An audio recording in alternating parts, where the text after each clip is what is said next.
shelter itself. It was in Brooklyn, not too far from Marcy Projects. And I met a bunch of people, one of my good friends there. She was an older woman, but me and her to this day are still really good friends. I get there. I'm trying to just get over everything, kind of trying to heal with my son. I'm going through, mentally, emotionally, physically, and financially. I'm just dealing with a lot because I done been pregnant, then been molested, foster care, abused, put out, all kind of stuff. Like I said at the time, my grandmother and them, they really had wanted me to abort my son, but it was too far along. They wanted me to get married. There was a lot going on, but the church situation, because my grandma say I really didn't agree with that. It just made them look bad or whatever. So I was embarrassed. There was a lot with that. So I'm at the shelter. There's this older guy. I'm there to heal. I wasn't there looking for anybody to meet anybody, but this older guy, he was from the islands, just moved over here. See how people prey on you, especially in a time when you are going through things you're not even thinking about, being with someone, or I'm just there trying to get my life together, figure out what's next for me, thinking I'm gonna get Section 8, I'm gonna get my own apartment, I'll be emancipated minor, I'll have my son, and that'll be that. Because my dad was really eminent on the fact that he had to take care of me, and my son's father was responsible for my child because, and as a man, I understand. And at the end of the day, he was right. Why? Because, he was not responsible for taking care of my child that I had sex to have. He was only responsible for taking care of me. So that was true. But he made life a lot difficult for me in that process because he had custody of me. So that kind of made things a little bit tricky for me as far as getting help, prenatal help, or anything, because I still was not of age. So legally, he was my guardian, but at the same token, I'm in this domestic violence shelter. So now here we go. So now I get there, I'm there a couple months. I meet this dude. He was older dude. He lied to me about his age, whatever. We start dealing with each other, which is not really what I wanted to do, but emotionally, I was, going through a lot. And being that young, it was what it was. So me and him get involved, and we're together for a couple of years, actually. But hold on, I'm gonna get to that part. But we couldn't tell anybody we was together because he worked there.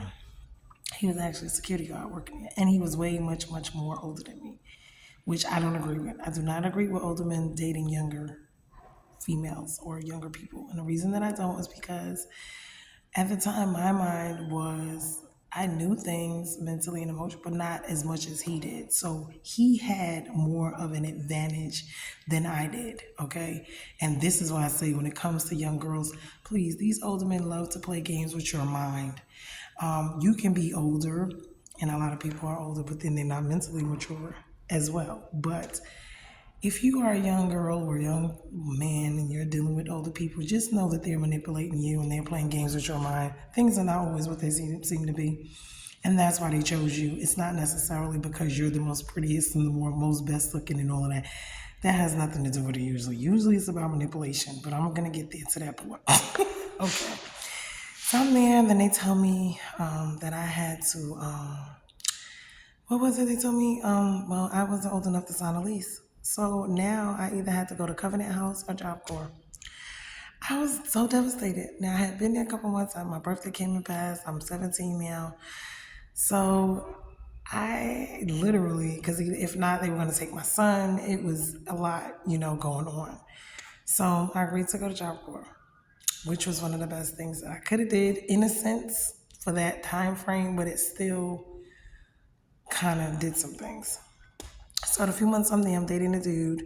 I end up getting shipped off. We're still seeing each other. We're still seeing each other, but there's a lot of stuff going on because he's older. I basically helped him kind of get himself together, but once he got himself together, he threw me to the side, which he held my life up. I would call them placeholders. He didn't really want to be with me. He lied, pretended, of course, to want to be with me, but he didn't actually want to be with me. He just wanted to hold me up. He knew I was young. He knew he could do the bare minimum for me, and I would be accepting and grateful. Please, young ladies, women, please understand when you are in different situations, you have to pay attention to what's going on because the devil is very crafty. He is very slick. He is very sneaky, and he knows how to come into your life as a shining light or hope of light, and that's not what it is. So please pay attention to that. So I go to Job Corps. Corey, and then I meet another dude while I'm in there. And I'm just kind of figuring myself out because me and him is back and forth. And I had an abortion or two for him because, this is what I mean by, you're an older guy, you're more established, and you telling me you want to marry me, you telling me you want to be with me, but actions are showing me totally different. So then by the time I got ready to leave Job Corps, because I had a lot of stuff going on there too, I would say it was demonic stuff that was just stopping me from completing anything in life that I was pursuing. My son got hurt there twice. He trained bleaching there by accident. Then he busted lip on there. So it was just a lot of things that to me was demonic that was going on in my life, to be honest with you. That really was kind of like, I would say, just giving me extra to deal with. And at the time, I didn't realize it was, demonic stuff. So I ended up dealing with this dude. It was two dudes, actually. And then, but it really wasn't serious, but I'm just saying this to say, he wanted me to be with him. He had a few dollars, but I didn't want to be with him either because he had too much going on. The other little dude that I was dealing with, he just kind of, I don't know. We was just too young. To be trying to really establish anything. And the one I really thought I was going to be with, the older one, that just didn't happen. So I ended up, during the time of Job Corps, I would have finished my trade before I did my GD. I was having issues with the math. They turned around and told me I would have had to, what was it? I would have had to, well, I got upset about that for one, because I wanted to get my GED or, high school diploma before I did anything. Because, that's the bare minimum qualifications. I was taking business clerical. I was doing my school work. I was almost finished with my trade. I was working actually downtown Oneonta, answering the phones and doing files and stuff at the building code enforcement office for the city of Oneonta. So it was a big deal. But at the end of the day, I would have finished my trade, but I wouldn't have had at least my high school diploma or GED. So I decided to leave because I went through, it was some stuff going on. I was on dorm. They wasn't letting me take my educational classes because you take both. And it was just pissing me off. It was just like, it just seems like every time in my life when I thought I was going to do something or was going to prosper and something better was going to happen, boom. Take one step forward to take 10 steps backwards. So this pissed me off. So I ended up leaving, going back home, and ended up getting my GED on my own, which was a blessing. During that time, I went through some other things and started going to the school, me and my friend. And it was called New York Paralegal. Now I went to Catherine Gibbs first, but they was expensive. So I transferred and went to New York Paralegal. And I was going to be either a lawyer or a paralegal. I was thinking about it. I was still young. I had time. And that was one of the things that I really wanted to do. But once again, when it came to my stability of living arrangements, not good. So I ended up, me and my friend, moving to Atlanta. This was in 1999. Freaknik was still there then. I think this was the last year of the Freaknik. I mean, this was the time. Atlanta had a big explosion at this time.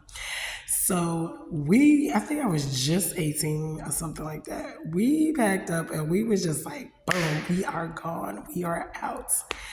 Not knowing what the heck was going to be in store for us in Atlanta, honey, things went crazy.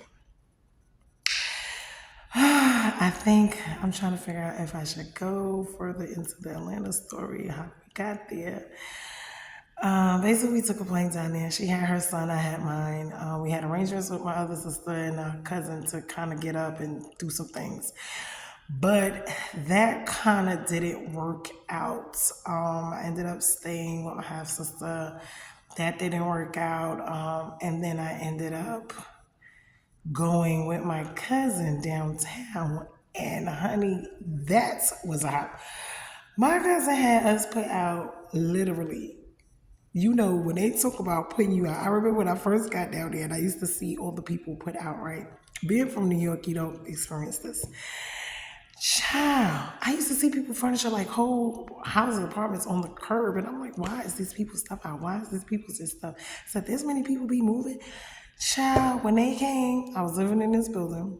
Is right across from the Hyatt Regency, the main one downtown Atlanta, over there by, the Hard Rock Cafe and all of that. It's called Peachtree Towers. It's still there. This building is still there. We lived on the 23rd or 27th floor. I think it was 23D was her apartment. But I'm down there thinking everything all good, but I'm like, she like a year too older than me. And I'm like, how the hell is she doing all of this stuff? She don't work nowhere. She had a car. She had a nice little place in this expensive building downtown Atlanta, right up the street from Hard Rock Cafe, Peachtree Center, all of this. I mean, that's like living in the heart of Manhattan. So it's like, where is she? But I'm naive. I don't know no better. She was from Charleston. She was older than me. So me and my sister, do you not realize this girl got us put out for writing bad checks and stuff? Honey, my cousin, she was one of them scammers. This is before Atlanta was known for scammers, okay? She was a scammer. And child had us put the hell out for non-payment of rent. When I tell you, I woke up that morning and hearing the banging on the door, and it was the sheriff's department. And I'm like, well, what are they doing here? Honey, they took the little eviction notice and put it in my face. I'm like, what is that? Because I don't know. Child, these folks told us we had 10 minutes to get whatever we want, and they was putting everything out. When I tell you, we had to literally grab the little bit of stuff we could grab, and they got a whole slew of people like they do on them, and they just move your whole stuff out. And not only do they move it out, they move off the premises and off the property, baby. They put it, when I tell you, in the street, on the curb, honey. Off of the property is off of the property. So now I find myself homeless.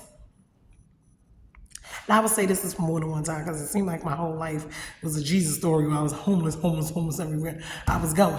I'm downtown in the middle of Atlanta, okay, embarrassed as hell, homeless. Me and my son, they done put all that stuff out. We was sitting out there. My cousin didn't tell me nothing about the rain, nothing about this. I was giving her a few dollars. I was working, but she should have told me. I had came down there with a few dollars. I was saving it, looking for me an apartment. The apartment situation fell through with me. My other friend and sister or whatever, stepsister, which kind of really pissed me off because I had the money. It was just a long story with that too. Stuff didn't work out, folks did not get along, and it was just a hot mess with that story. And it really bothered me for a long time with that too, because I was just like, I was the one willing to help everybody get situated, but when things went left, everybody just went off and did their own thing. So this is how I ended up with my cousin. So now my Uncle Leroy had to come and get us. So we were downtown. He came and got us. A little bit of stuff he could, came with the stuff in the truck. But see, God is good because we get to his house and he gets to talking to me. But he asked me about some type of tarot card reading or something, which this is the first time I ever met him. I knew that was my cousin's stepfather. And he lived off of Wesley Chapel over there, Stone Mountain, which was back then big popping place too to be. And he lived off of South Indian Trail Drive or Creek, South Indian Creek Drive or something like that, yeah. But I know it was off of Wesley Chapel. That was the actual exit when you get off. And then you take the eastbound to the last stop and you get off and it's like 2 blocks over. So we used to walk, took the MARTA. But anyway, he was the one that kind of helped me with my first apartment. I went there to stay. My cousin left on her dude and went somewhere and just left me there, me and my son. But my uncle, he really, really helped me because he was flipping houses. He had a couple houses and he had property. And he was helping me actually flip them or helping. I did the research for him, so to help him flip them. So that's how that went. But yeah, it was an experience for me. It was learning. And then he helped me get my own place, but it was in the hood. Here we go with that. So when I finally get my own little apartment, baby, I lived off the 67 at Dixie Hills but it was my first apartment. I loved it. It was in bam smack in the hood of Atlanta, I must say. Because it was in between Bankhead Road, which was back then it was called Bankhead, and then they named it to Veterans Memorial or something like that now. But it was the 69 bus went to Dixie Hills. We would get off, I forget the train station, the MARTA train, and I would have to take the 67. But the name of the apartments was called Henderson Park Apartments. And they literally was between like the hood and the bluff. Like I said, Bankhead and Simpson Road, which is two like terriblest places to live. the time in Atlanta, we were not too far from, it's called Westlake. So it was not too far. I was like exit or so from like Clark, Atlanta and all that. That's why I knew, about the Freak Nigga and all that, because I was right Bam Smash, Spelman, Morehouse, all of those is right there. It's like literally you can walk there from where I live. You want to take the bus, you can do 2 stops or 2 or 3 stops on the bus and you'll be there. But either way you go, I'm bam smack in the heart of the hood. And this, my friend, is the freaking hood. So, oh, but I had met this dude too. I forgot about that. He was another older dude, about to get married. Didn't even know it. Long story short, dated him, did not work out. He lied about a lot of stuff too. So, but I had to get rid of his butt. And by the time I did that, I was wilding out because he's the one that really actually showed me how to get around. But I didn't realize he was engaged and about to get married. I just knew he would come to my house and not spend the night. He would never stay the night, be with me all day in the daytime, hang out, go to work. I did not know this man was riding me around in his whole fiance's car. Child, y'all got to pay attention because these fools is fools. But mind you, I'm in Atlanta. I don't know nobody. I just been here some months. I done went from being put out to put out to put out. It just was a lot when I tell you. So anyway, I'm going to leave it at that I'm in my apartment. It's a 2-bedroom. I was working at the time. I was having issues with the daycare though. I was having someone, because I had my son in school, but the problem was being home to get him off the bus and stuff. So that was an issue. And I had to work that out, which wasn't the way I wanted to. And it was the hood, and there was a lot going on with the selling of the drugs and the trapping. And then I was hanging out with people I shouldn't have been, and I was just wilding out. Me and my friend Tia at the time, her name was Tia. I met her down there, and she kind of showed me around too.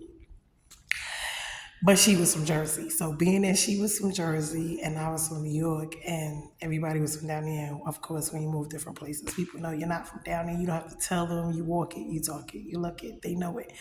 They never see you. They don't know you. They don't know your mom and them and all of that. So they be asking you like 21 million questions like, where you from? Who you? And all. And I be sitting there like, why is you asking me? Because from New York, they say we're rude. It's not that we're rude. It's just, we don't walk up to people like, oh, hey, how you doing? And what's your name? And where you from? And who your mama and them? And no, you ain't from here. And like the 21 questions, like, is you writing a book type situation? We don't do that. We just, you know what I'm saying? Hey, how you doing? Keep it pushing. But anyway, I'm going to leave it at that. Well, now I'm going to go further in.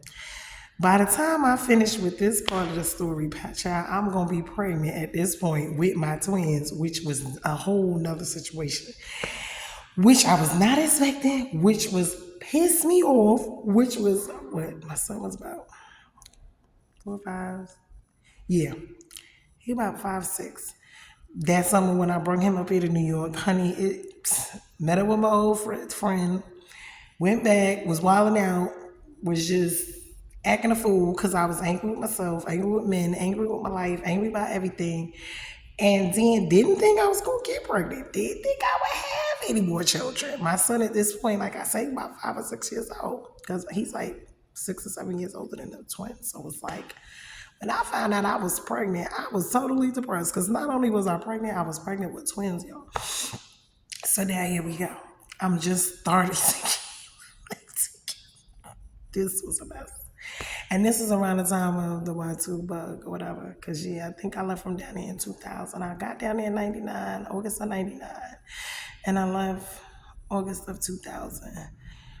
And then I went upstate, but I found out I was pregnant. So that little summertime break when I came up here that May, it was Memorial Day weekend to bring my son up here for the summer. All hell broke loose in my life. And by the time it was time for him to come back, I ended up, as I worked, I was having issues with the daycare, then I was having issues with the job, then it was just a lot. Because down there you need transportation. At the time I wasn't a driver and I didn't have a car. So MARTA was the thing. But you know down there the buses and the trains stop at a certain time. And if you are not at home and you are finding yourself stuck, you will actually be jacked up. Why? Because either you taking a cab or you yes, because honey, them long dark roads, especially at night, is nothing to play with. But anyway, so I think I'm gonna stop it there where I was down there. I met a couple people. I was wilding out. Um, I mean, I was smoking and drinking and partying. When I tell you, I was everywhere from Atlanta Live to Juniors to JR's to Club Kaya. What was it when they turned it from Kaya to Vision to? I mean, it was just what else was downtown? The Shark Bar. I mean, when I tell you I was a partying fool, getting high, smoked out, drunk high fool, I was just wild. Like I didn't care. I was angry. I was mad with myself, with my life, with everything, and I was just bugging. I just didn't care. But God was still with me. And when I tell you he was. Because a lot happened in the interim from shootouts to, just different things in life that really didn't have anything to do with me. But just because I lived in that area at the time, that's what was going on. It was a heavily crime, drug infested area. So you know how that go. Stuff happens. This is before they tore down B-Town and Capitol Homes. I remember my friend worked at Capitol Homes. I went over there for the first time. I told him, don't you ever take me back there. Like, it was just certain places that I was like, this is really the place. Like, I was down there when it was the hood, Mechanicville. This was, yeah, 99 to 2000. This was hood. This is before they started building it up and making it nice and doing, yeah, the dirt roads, the clay dirt roads, and all of that with folks selling coleslaw, the slaw dogs, and all. Honey, I was Bankhead and Simpson Road was the intersecting streets. I was in the hood, baby, in the blasted hood. So I'm gonna leave it there. Like I said, God was just with me because of all I was going through, all I was doing, child, it's just no wonder. Used to be at the Boston, used to be everywhere. Didn't know nobody, but knew everybody. Everybody knew me. It's weird. Was hanging out everywhere, but was alone. It was just retarded. Didn't know my way around, but did. Could tell you any landmark kind of like it was just so weird. But things fell apart job wise when I got pregnant. And I found out I was pregnant. Things fell apart financially. I was trying to trap, I was trying to strip with one of my friends. I was trying to do a lot of different things because these are the things that you would do down there, if you didn't have a job. It's not something that I wanted to do. It's just stuff that you did. You know what I'm saying? Like they're like, girl, you ain't got no job, you can't find a job. Come on to the club. Let's just go strip. We gonna make that money, girl. Come on. You see what I'm saying? And I went and tried to do it, but it did work for me. My friend did it. She made money. It was fine for her. But even then, God was showing me like in my life, certain things just wasn't for me. And it made life so much harder for me. Even when I tried to sell drugs, I was out there trying to trap. That didn't work. Ended up getting robbed and stuff. Like it just like seriously, it just was. But I was doing it out of desperation because I was trying to keep myself afloat. I'm somewhere by myself. There's no family here, really like that. There's nobody really, it's just me and my son. I'm trying to do the best, make the best of what I had. And even with the daycare, childcare situation, I almost had like two ACS cases because I wasn't there twice when the bus came to drop him off. And honey, they would take them back to the school, and where the school was, it was just a mess. But anyway, like I said, God was with me through even that. And I'm still got to get more going. But by the time I found that I was pregnant, I was so majorly pissed. Not only was I pissed, I found out I was pregnant because I was sick. I was doing a heat wave that year, and we was on our way to work. Me and my friend Tia used to work at this Encoder place on Willingham Drive over there by Tri-Cities High School. I forget the name of the company. But we used to be in there. We used to be doing credit card scams, dude. I ain't gonna lie. Because we would get the numbers for the, we was processing this stuff from the credit cards and stuff. So desperate situations. You would do desperate things. Shoot, we was in Great Brand Mall stealing. We would go to Lennox stealing with stuff on, be boosting.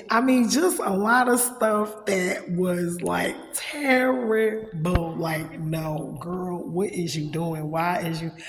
But at the time, out of desperation. to be on my own, to make it, to prove to myself, to prove to other people. Tired of being homeless, tired of being stressed out, tired of being a reject, neglected by myself.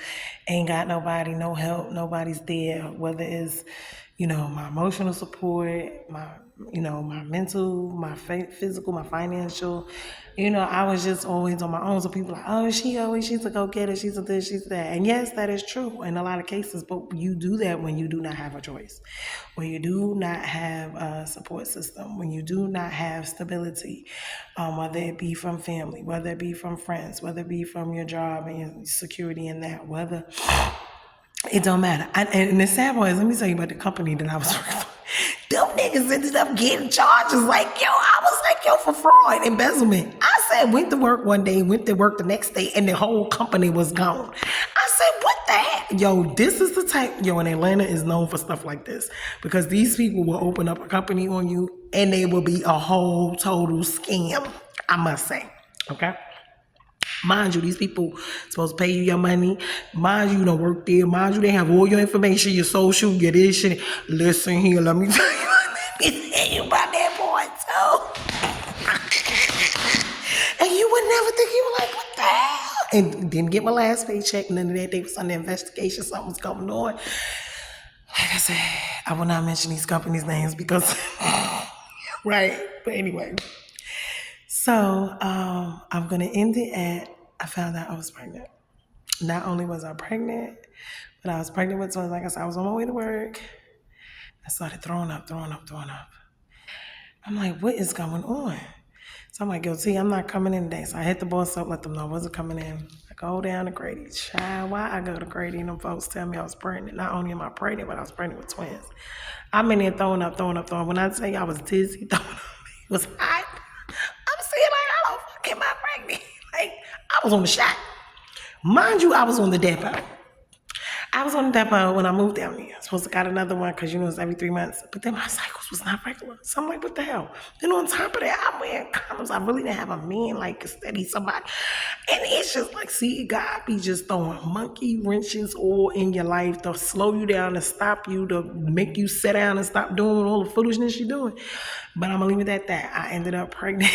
And I was pissed. At this time, my son was still in New York for the summer. So I had some really big decisions to make, and I'm going to leave it at that. And I'll tell y'all what I decided to do and where I ended up next. Yes. So this is August. When I found out I was pregnant, it was 2000, but had to be March, April of 2000. Yeah. My twins, they are 23 years old. They just turned 23, February 26th. That is just like something. So you're talking some years back now, but I'm going to leave the story there. I did want to talk about as well the solar eclipse thing, but I still, see, God hasn't released me to talk about it yet. So I may do something later when I get inside because I got to cook and eat and do some other stuff. But anyway, I'm going to look into it because it's very important. It is something special. It's different. Something big and extra and special and different is coming. I'm going to say that to everyone because that is what is going on. But I'm going to go do a little bit more research. I'm going to get my little stuff together. Honey, this time when I post, they may be in a bonnet. Listen, I ain't got time when I got stuff to do and I got places to go. When I do come home and chill out and relax, it is my bonnet and my little night clothes, whether it be my little, pajamas and my little house coat or whatever, my little house dress. I put my little bonnet on my head and go about my business. But I love y'all much. I hope y'all are getting something out of this message when I tell you my life has been like really a roller coaster. It's been a trip. And I was like, Lord, where have you been all my life? And he like, I've been right there because you just some kind of special. And I am. And I'm hard-headed. And you got to learn. You got to go through some things. But anyway, and you may have to go through them more than once. But I just want to share that. I'm hoping that someone, see, I can laugh about it. It's humorous to me now. But back then it was not funny. These were serious events, life-changing. that really shaped and scoped me who I am as a person. Mentally, it shaped me spiritually, emotionally, financially. So it's laughable, like I said now, but back then it was not laughable. And the things and the gems and the lessons and stuff that I got from it, because I'm like, I still to this day do not know how the hell I ended up pregnant. That's number one. Being on depot. Not even getting a period like I'm supposed to be getting, because I couldn't even remember. My periods would come every 2, 3 months, here and there. And I'm like, what the? So I'm not paying it any, but it is what it is. Lord, to God be the glory, because only He knows why He gave me them twins to sit me down. So, right, but I'm going to get into that. Found out I was pregnant and got major decisions to make now. So now here we go. I got to figure out, am I one, keeping these twins? Now that I just found out that I'm pregnant with them. A lot of questions, need answers, and got to figure out what I'm going to do. What's my next move? So I'm going to leave it at that. Pregnant with twins. And got to figure out my life. But I love y'all. I hope that this is helping y'all. I hope that it is. I mean, there's a lot of stuff that I left out in between with all of this major stuff, but it's not with the overall. And maybe if I write a book or get me a movie deal, I might go into details with it. But anyway, I love y'all. I hope this is helping somebody, because honey, when I tell you, I felt like I was going crazy. This is my life. How is this is my life? I'm like, the Real Housewives of Atlanta have absolutely nothing on me and my life. I promise you it don't. I be seeing, looking at them like, y'all be worried about stuff like that. Y'all don't even know the real. Y'all actually have money. Y'all have finances. You have this. You have. I was like, honey, we need to do the Real Housewives of Section 8 or something, because guess what? What they got coming on ain't jack compared to my actual real life situations. That is scripted TV. Was real life. This was really happening in real time, real life. But I love y'all much. I just want to say that. I want to share that. Y'all got to hold on, because the Lord is in all of this. I promise you. And y'all going to see His hand in every last bit of it, okay? And it took all of that to get me here. So, hallelujah. Thank you, Jesus. If that's what it took, then that's what it took. But I love y'all. You blessed souls. Pray for me. I pray for you. I'm hoping this is reaching folks. I'm hoping it's helping folks. I'm hoping God's going to get the glory. He's going to work this thing right on out. Folks going to get saved. They're going to get some help. And no matter which way they need it, mentally, emotionally, physically, financially, if you need to go talk to somebody and yes, please do all of that. But love y'all. Hope it's helping, and smooches. Enjoy your Sunday. If I get a chance to finish the little investigation stuff about the solar eclipse tomorrow, because I remember the last one, and it was really a pivotal moment in my life then, back in 2017, but I was living in South Carolina then. We'll get to that too. But anyway, love y'all. I'm about to go.